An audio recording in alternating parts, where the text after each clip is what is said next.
Imagine if you could tap into the collective wisdom of thousands of people to predict the future, not with crystal balls or fortune tellers, but with actual money on the line. That's exactly what prediction markets do. Today, we're diving into prediction markets, how they work, why they're surprisingly accurate, and how they're being used to forecast everything from election outcomes to company earnings. Let's get started. Let's start with a simple question. Will it rain tomorrow? You think yes, your friend thinks no. You're both pretty confident, so you make a bet. $5 says it rains. This is the simplest form of a prediction market. Two people with different beliefs, trading based on those beliefs. But here's where it gets interesting.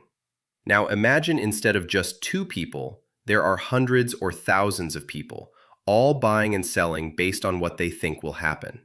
Each person has different information, different expertise, different perspectives.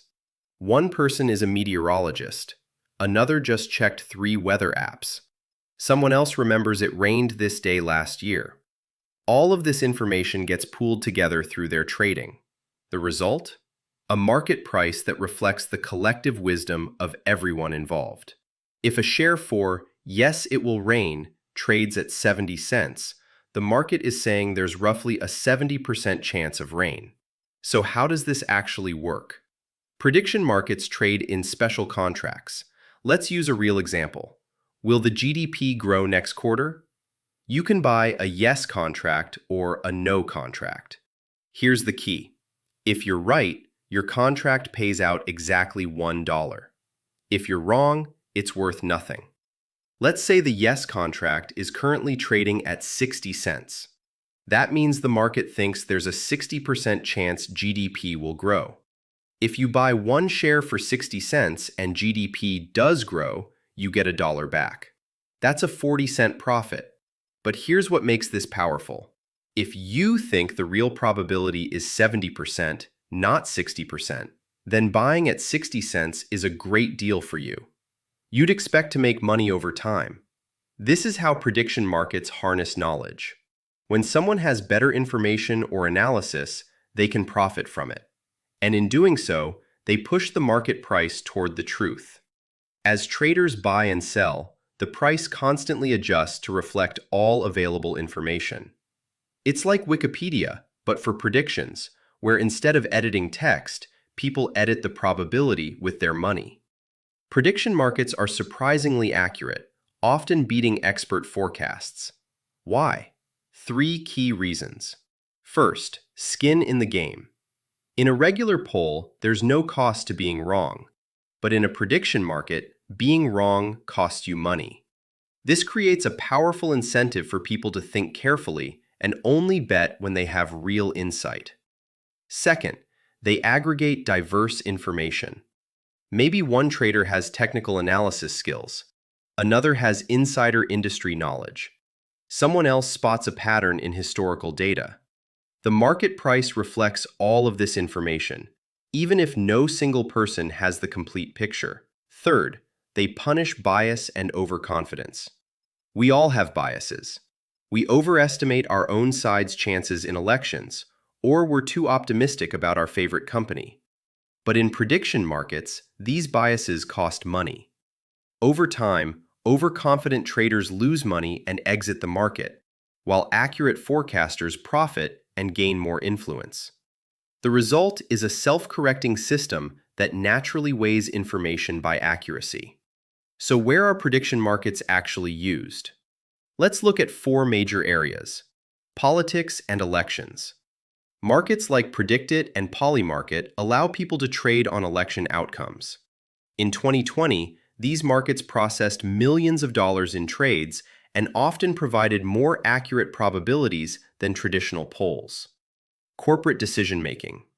Companies like Google and Microsoft have used internal prediction markets to forecast project deadlines, product launch success, and quarterly earnings. Employees trade with play money, but the forecasts are often more accurate than executive projections. Sports betting. While traditional sports betting has existed forever, prediction market principles are increasingly used to set odds, and identify value bets. The market price reflects what thousands of informed fans believe will happen. Future events and trends. Will a new technology be adopted? Will a specific climate target be met? Will there be a recession? These markets help organizations and researchers gauge real-world probabilities for planning purposes. Now, prediction markets aren't perfect. They have real limitations we need to understand. First, they need enough traders. A market with only 5 people isn't tapping into collective wisdom, it's just 5 opinions. The magic happens with scale. Third, there are legal and regulatory issues. In many places, real money prediction markets exist in a gray area.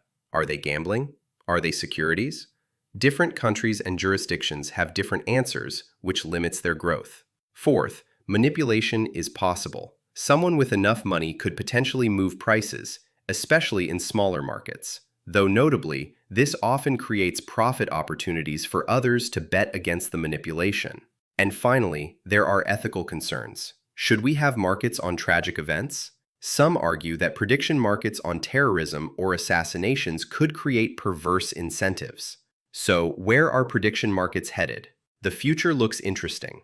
Cryptocurrency and blockchain technology are removing many regulatory barriers. Decentralized prediction markets like Augur and Polymarket allow global participation without a central authority. They're growing rapidly. We're also seeing hybrid approaches combining AI forecasting with human prediction markets.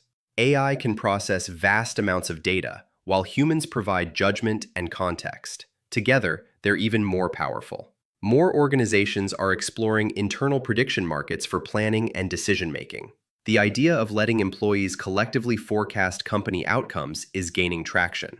And as our world becomes more complex and uncertain, the need for good forecasting tools grows. Prediction markets offer a way to cut through noise, bias, and groupthink to get probabilistic answers about what's actually likely to happen. So here's the big picture. Prediction markets are a tool for harnessing collective intelligence. They work because they give people incentives to share their knowledge.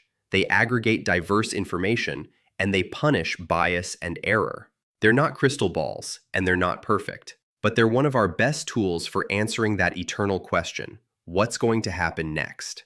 The wisdom of crowds, backed by money, tracked by markets. That's prediction markets. Thanks for watching. Leave a like and subscribe.